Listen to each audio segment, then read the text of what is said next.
Hello everyone, welcome back. आज की इस वीडियो में हम एसएससी एमटीएस 2022 यानी कि multitasking non technical staff form के बारे में अच्छे से डिस्कस करने वाले हैं।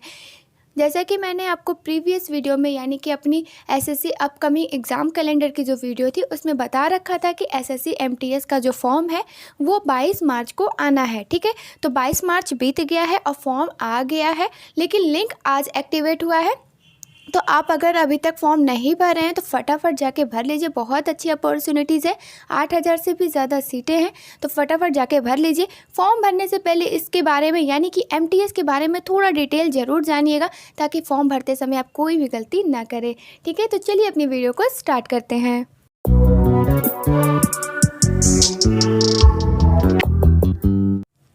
जैसे कि आप यहाँ पे देख सकते हैं कि हमारी नोटिस आ गई है। Date of submission of online application तो क्या है, 22 मार्च से लेके 30 अप्रैल तक। 30 अप्रैल इसकी लास्ट डेट है, याद रखिएगा। Last date and time for receipt of online application तो 30 अप्रैल है। ठीक है, याद रखिएगा 30 अप्रैल 11 बजे तक।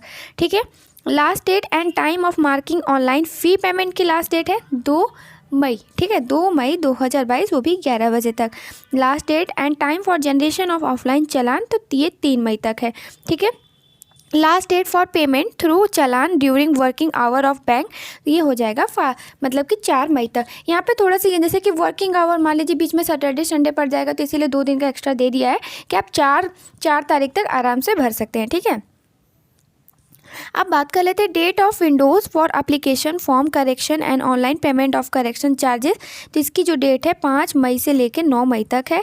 ठीक है, schedule of computer based examination यानी कि पहला पेपर कब होगा, तो जुलाई 2022 में। ठीक है, उसमें मेंशन था, मतलब जो कैलेंडर था उसमें मेंशन था कि जून में, तो इतना फास्टली होगा नहीं, जुलाई में होगा। ठीक है, जुलाई में आपकी एग्ज़ाम डेट आ जाएगी, मे बी 15 जुलाई के बाद ही। ठीक है, तो जो फर्स्ट पेपर होगा, इतना तो बस पता ही होगा आप सभी को कि इसमें 3 पेपर होते हैं। फर्स्ट टायर 1 होता है। ठीक है, उसके बाद क्या होता है कि डिस्क्रिप्टिव पेपर होता है, उसके बाद हमारा डॉक्यूमेंट वेरिफिकेशन होता है। मेन तो 2 एग्ज़ाम होते हैं, और जो मेन एग्ज़ाम होता है ये हमारा फर्स्ट ही एग्ज़ाम होता है, ये ध्यान रखिएगा। जो सेकंड एग्ज़ाम होता है, जो डिस्क्रिप्टिव पेपर होता है, समझिए वो केवल क्वालिफाइंग मार्क्स होता है। ठीक है, तो मैं अभी आगे उसके बारे में अच्छे से डिटेल बताने वाली हूँ आपको, बट यहाँ पर ये जान लीजिए कि जो फर्स्ट एग्ज़ाम होगा वो कंप्यूटर बेस्ड एग्ज़ाम होगा। कब होगा, तो जुलाई 2022 में टेनेटिव है। ठीक है, और जो date of paper second examination जो डिस्क्रिप्टिव पेपर है वो कब होगा, तो वो टू बी नोटिफाइड लेटर, वो तो बाद में बताया जाएगा। ठीक है, चलिए अब हम थोड़ा सा बात कर लेते हैं कि इस फॉर्म को कौन कौन भर सकते हैं। बहुत ज़्यादा डाउट रहता है, सब लोग मतलब कि पूछते हैं कि मैम मैं उत्तराखंड से हूँ या केरला से हूँ, तो क्या ये फॉर्म भर सकते हैं कि नहीं। तो मैं उस सब के बारे में अच्छे से डाउट क्लियर कर देती हूँ कि देखिए यहाँ पे लिखा है कि एक candidate must be either a citizen of India, यानी कि जो भी इंडिया के सिटीज़न हैं, यानी कि इंडिया के नागरिक है, चाहे वो इंडिया के कोई भी स्टेट से बिलोंग करते हों, ठीक है, वो ये फॉर्म को भर सकते हैं। ठीक है, तो यहाँ पे आप बिल्कुल भी डाउट मत रखिएगा कि हम भर सकते हैं कि नहीं। इंडिया में है, इंडिया के कोई भी स्टेट से आप बिलोंग करते हैं तो आप ये फॉर्म को भर सकते हैं। ठीक है, चलिए अब हम बात कर लेते हैं एज लिमिट की। बहुत ज़्यादा इसमें भी लोगों को डाउट रहता है एज लिमिट के, तो यहाँ पे सिंपल से याद रखिएगा कि 18 से 27, ठीक है, 18 वर्ष से लेकर 27 वर्ष के लोग ही इस फॉर्म को भर सकते हैं।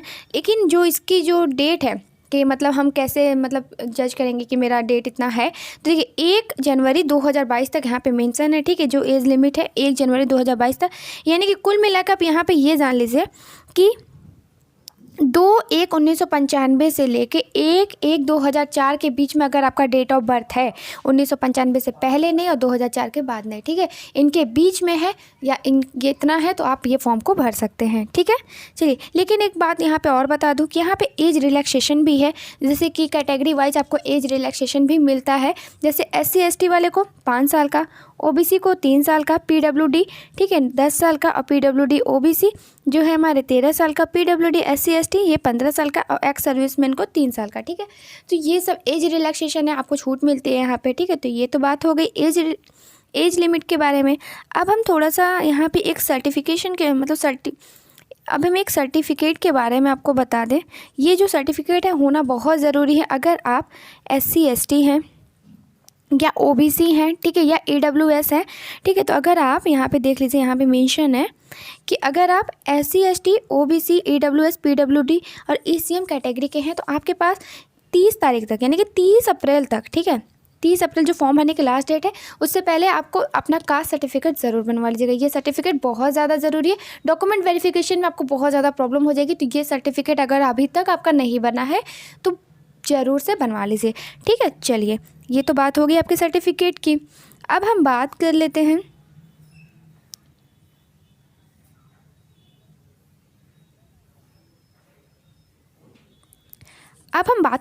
एप्लीकेशन फ़ी की, मतलब कि इस फॉर्म को भरने में कितना पैसा लगता है। अगर आप फीमेल हैं, एससी एसटी हैं, पीडब्ल्यूडी हैं, ठीक है, तो इन लोगों को तो बिल्कुल भी पैसा नहीं लगना है, यानी कि ज़ीरो।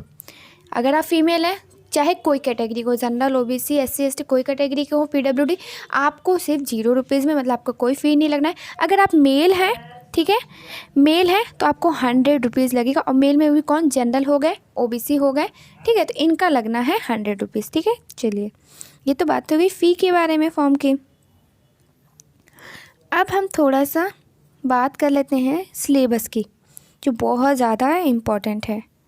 ये रहा, ठीक है। तो अब हम बात कर लेते हैं किसकी, सिलेबस की, जो बहुत ज़्यादा। तो सबसे पहले पता होना चाहिए कि कंप्यूटर बेस्ड एग्जामिनेशन होगा, ठीक। उसमें कौन कौन सा टॉपिक होता है, तो एसएससी का मतलब सारे जो भी एग्ज़ाम कंडक्ट कराते हैं लगभग सारे का सिलेबस सेम ही है।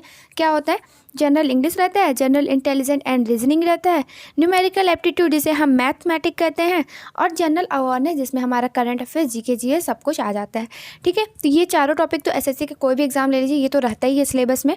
तो यहाँ पे देखिएगा, जनरल इंग्लिश के 25 क्वेश्चन 25 मार्क्स के, और जनरल इंटेलिजेंस एंड रीजनिंग के 25 क्वेश्चन 25 मार्क्स के, और न्यूमेरिकल एप्टीट्यूड के 25 क्वेश्चन 25 मार्क्स के, और जनरल अवेयरनेस 25 क्वेश्चन और 25 मार्क्स के, ठीक है। आपको समय कितना मिलेगा, तो समय आपको मिलेगा 120 मिनट मिलेगा, आपको नहीं, ये मिलेगा आप उनको जो एलिजिबल फॉर सब्सक्राइब पर। तो आपको समय कितना मिलेगा, तो आपको समय मिलेगा 90 मिनट, यानी कि 1.5 घंटा। 60 मिनट बराबर 1 आवर होता है ना, यानी कि आपको 1.5 घंटे का समय मिलेगा, जिसमें आपका टोटल 25-25 यानी 100 क्वेश्चन 100 मार्क्स के होंगे। अब मोस्ट इम्पॉर्टेंट बात कर लेते हैं माइनस मार्किंग का।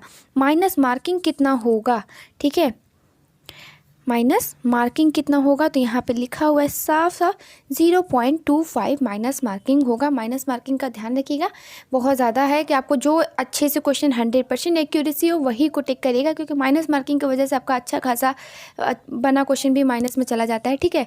चलिए, तो यहाँ पे कितना है माइनस मार्किंग, 0.25। अब हम बात कर लेते हैं जो अपना पेपर सेकंड है, डिस्क्रिप्टिव पेपर है। देखिए, मैंने आपको पहले ही बताया कि ये क्या है ना, कि क्वालिफाइंग पेपर है। इससे आपका मतलब नहीं, जो आपका मेरिट बनता है वो आपके फर्स्ट पेपर से ही बनता है। इसमें जैसे 50 मार्क्स का होगा, ठीक है, तो इसमें आपका जो है तो समझ लीजिए कि 20 मार्क्स से आपका क्वालिफाइंग मार्क्स रखा जाता है, ठीक है। तो 20 मार्क्स आपको लाना ज़रूरी है। इसमें होता क्या है, short essay and a letter in English or in any language, ठीक है, included in the 8th schedule of the constitution. यानी कि देखिए, यहाँ पे बहुत लोगों को डाउट होता है कि हम हिंदी या इंग्लिश में ही अपना लेटर या ये ऐसे लिख सकते हैं, तो नहीं, यहाँ पे आप मतलब संविधान की 8वीं अनुसूची में जितनी भी भाषाएं दी गई हैं, कितनी भाषाएं दी गई हैं, 22 भाषाएं ना, तो 22 भाषाओं में से किसी भी भाषा में आप ये लेटर और ऐसे लिख सकते हैं, ठीक है। तो ये क्वालिफाइंग मार्क्स होता है, ये आपके मेरिट पे उतना नहीं करते। इसमें आपको क्वालिफाइंग होना है 20 नंबर, मतलब हाँ 20 नंबर का, ठीक है। टोटल 50 मार्क्स होता है, आपको 20 नंबर लाना तो कंपलसरी है, ठीक है। तो अपना टारगेट रखिएगा कि कम से कम 35+ ही रखें, ठीक है। तो ये तो डिस्क्रिप्टिव पेपर है, बहुत ईजी होता है, ठीक है। इसके लिए समय कितना है, 45 मिनट, और 60 minute for the candidate eligible for scribe as per para 8.1 and 8.2, ठीक है। तो ये कुछ तो ये उनके लिए है, और बाकी आपको 45 मिनट, ठीक है, यानी कि मिलेगा, ठीक। तो ये बात हो गई हमारी पेपर सेकंड के बारे में। यहाँ पे थोड़ा डिटेल सिलेबस में देख सकते हैं आप, इंग्लिश लैंग्वेज में क्या क्या पूछेगा, जनरल इंटेलिजेंस में क्या, यानी कि रीजनिंग में क्या पूछेगा, न्यूमेरिकल एप्टीट्यूड में क्या है, और लास्ट जनरल अवेयरनेस में क्या है, ठीक है। अब पेपर सेकंड में थोड़ा सा देख लीजिए। The paper will be set in Hindi, English and in other language mention in the schedule 8, यानी मैंने बताया ना 8वीं अनुसूची में जितनी भी भाषाएं होंगी उसमें, ठीक है। To test basic language skill with the educational qualification scribe. तो ठीक है, तो ये था आपको multitasking non technical staff form के बारे में डिटेल। तो आशा करती हूँ कि आप सभी को अच्छे से समझ में आ गया होगा। एक बार वीडियो को अच्छे से ध्यान से सुनिएगा तभी फॉर्म भरिएगा। फॉर्म भरते समय बिल्कुल भी गलती मत करिएगा। अगर वीडियो पसंद आती है तो प्लीज़ वीडियो को लाइक एंड शेयर कर दिया करिए और चैनल को सब्सक्राइब करके ही जाइएगा। तो मिलते हैं अपने नेक्स्ट वीडियो में, तब तक के लिए बाय एंड टेक केयर।